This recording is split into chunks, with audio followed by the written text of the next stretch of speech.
राष्ट्रीय विप्र एकता मंच का राष्ट्रीय अधिवेशन शनिवार को द्वारका में आयोजित हुआ। अधिवेशन की अध्यक्षता मंच के राष्ट्रीय अध्यक्ष पंडित मित्रेश चतुर्वेदी ने की। बैठक में सर्वसम्मति से उन्हें अगले 3 वर्षों के लिए पुनः राष्ट्रीय अध्यक्ष चुना गया। अधिवेशन में देश भर से आए प्रतिनिधियों ने संगठन की एकता और सेवा भावना को सशक्त बनाने का संकल्प लिया। ब्राह्मण समाज की मांगों को लेकर 8 सूत्रीय प्रस्ताव पारित किया गया, जिसे जल्द ही राष्ट्रपति और प्रधानमंत्री को भेजा जाएगा। अपने संबोधन में पंडित मित्रेश चतुर्वेदी ने कहा कि सनातन धर्म और ब्राह्मण समाज पर बढ़ते अत्याचारों का सामना करने के लिए समाज को एकजुट होना होगा। आवश्यकता पड़ी तो आंदोलन भी किया जाएगा। मंच ने प्रत्येक जिले में सदस्यता अभियान चलाकर 5000 नए सदस्यों को जोड़ने का लक्ष्य रखा है। अधिवेशन में विभिन्न राज्यों से आए पदाधिकारियों व प्रतिनिधियों ने भाग लिया। दिल्ली प्रदेश अध्यक्ष बृजमोहन शर्मा और महासचिव नीलेंद्र पाठक ने सभी का स्वागत किया।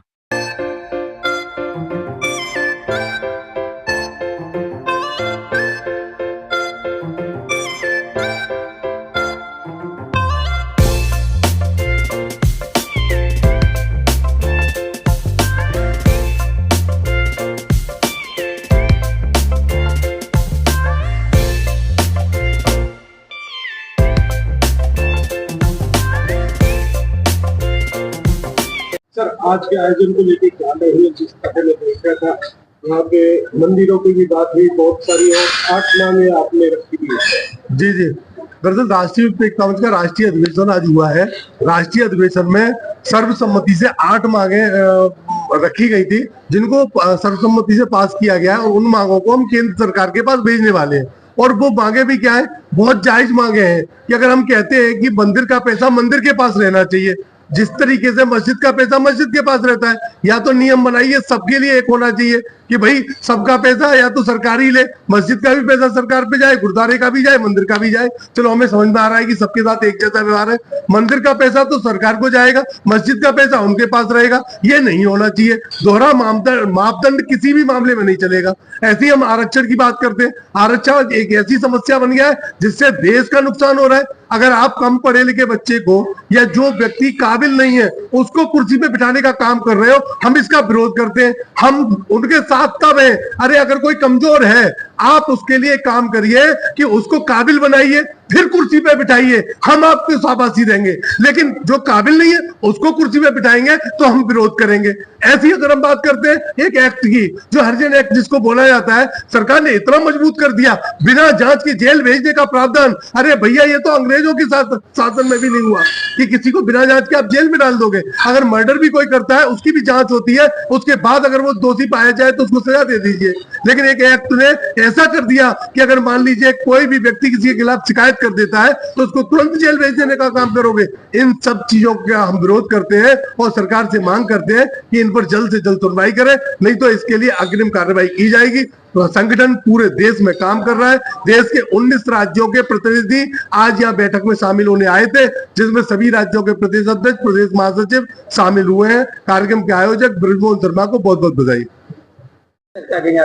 आज का जो हमारा अवसर हम सबके लिए अत्यंत महत्वपूर्ण, क्योंकि हमारे विप्र समाज के सभी प्रतिनिधि एक छत के नीचे एकत्रित हुए, और यह केवल संगठन की बैठक नहीं बल्कि ये सामूहिक चेतना और एक वैचारिक एकता और सामाजिक उत्थान की प्रतिबद्धता का एक सशक्त प्रतीक।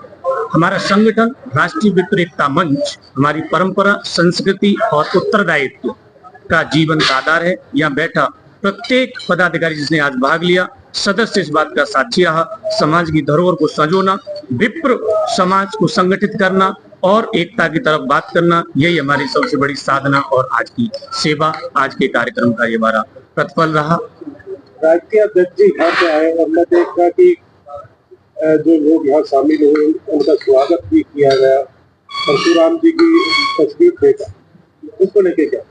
हाँ, जैसे राष्ट्रीय विप्र एकता मंच जैसे हम मानते हैं ब्राह्मण समाज के लिए जो पूजनीय है हमारे श्री परशुराम भगवान, तो हम उसको एक सप्रेम भेंट के रूप में, अपनी एकता के रूप में, अपने पूर्वजों के रूप में, अपने भगवान के रूप में हम उनको एक स्मृति चिन्ह दिया, जिससे कि वो समझे कि हमें एकजुट होना है और समाज के लिए कार्य करना है। संगठन को कितना मजबूत करने की बात, क्योंकि अध्यक्ष जी बोल रहे थे कि एक जिले में कम से कम 600 लोग जी। संगठन को, जैसे कि अभी हमारा संगठन करीब करीब 20 से ज्यादा राज्यों में एकदम एक्टिव कार्यकारिणी के साथ कार्य कर रहा है, जिसमें कि आज अध्यक्ष महोदय ने बताया कि लगभग सभी प्रदेशों से हमारे यहाँ प्रदेश अध्यक्ष, प्रदेश महासचिव और युवा प्रदेश अध्यक्ष, कुछ महिला नेतृत्वों ने हमारे यहाँ इस राष्ट्रीय कार्यकारिणी में बैठक में भाग लिया और हमारा यही है कि हम इसको जिला लेवल तक ले चलेंगे। आपके अभियान से अगर कोई जुड़ना चाहे वो कैसे जुड़े? वो हमारा एक कुटुंब ऐप है, आप उस पर सदस्यता ले सकते हैं। हमारे किसी भी पदाधिकारी से हमारा जो राष्ट्रीय कार्यालय है वहां आप मिल सकते हैं। सभी प्रदेशों में लगभग कार्यालय है, जिला स्तर पे कार्यालय, आप वहां मिल सकते हैं। और कुटुंब ऐप हमारा है, उस पर आप अपनी सदस्यता ले सकते हैं। सबसे पहले मैं अपने परम आदरणीय मित्रेश चतुर्वेदी जी का धन्यवाद करना चाहता हूँ। सभी जो प्रदेश से हमारे अध्यक्ष आए हैं और जो भी कार्यकर्ता हैं उनकी तरफ से और दिल्ली वासियों की तरफ से। आज मुझे उम्मीद नहीं थी कि दिल्ली से इतने ब्राह्मण समाज के लोग हमारे बीच में हैं और उन्होंने बहुत ध्यानपूर्वक गौरव से एक एक शब्द को सुना है अध्यक्ष जी के। और अध्यक्ष जी से हमें जो प्रेरणा मिली है वो एकमात्र ऐसी प्रेरणा है कि समय आने पर अगर हमें ब्राह्मण समाज के लिए कुछ भी करना पड़ा, अध्यक्ष जी ने कहा कि हमें किसी बस में आग नहीं लगानी, हमें कोई ट्रेन में नहीं रोकना, हमें सिर्फ अगर धरना भी देना पड़ा, हमें कोई आहुति भी देनी पड़ी, तो समाज सेवा के लिए, ब्राह्मण समाज के लिए हम किसी भी उस पर उतर सकते हैं। हमारे ब्राह्मण भाइयों के लिए, ब्राह्मण परिवार के लिए, मुझे मेरे 2 बेटे हैं, अगर मुझे उनकी बलि भी चढ़ानी पड़ी तो मैं ब्राह्मण समाज के लिए उनकी बलि भी चढ़ा सकता हूँ। मैं ब्राह्मण समाज का एक सच्चा सेवक हूँ, ब्राह्मण समाज के लिए जीऊंगा और ब्राह्मण समाज के लिए मरूंगा। या मेरा जो कर्तव्य है, मेरा जो दायित्व बन गया है वो सिर्फ ब्राह्मण समाज है और सारे समाजों को मैं साथ लेके चलूंगा, बशर्ते कि ब्राह्मण समाज के साथ कोई अनुभूति ना हो, झूठे केसेस ना लगे, झूठी बातें ना हो। ब्राह्मण समाज के लिए मैं कुछ भी कर सकता हूँ। मुझे धरना देना पड़ेगा, संसद को रोकना पड़ेगा, पीएम की कोठी के आगे बैठना पड़ेगा, मैं बैठूंगा और मैं किसी चीज से, किसी भी रास्ते में बिल्कुल नहीं डरूंगा और निडर होकर के मैं देश के लिए और ब्राह्मण समाज के लिए कार्य करूंगा। धन्यवाद।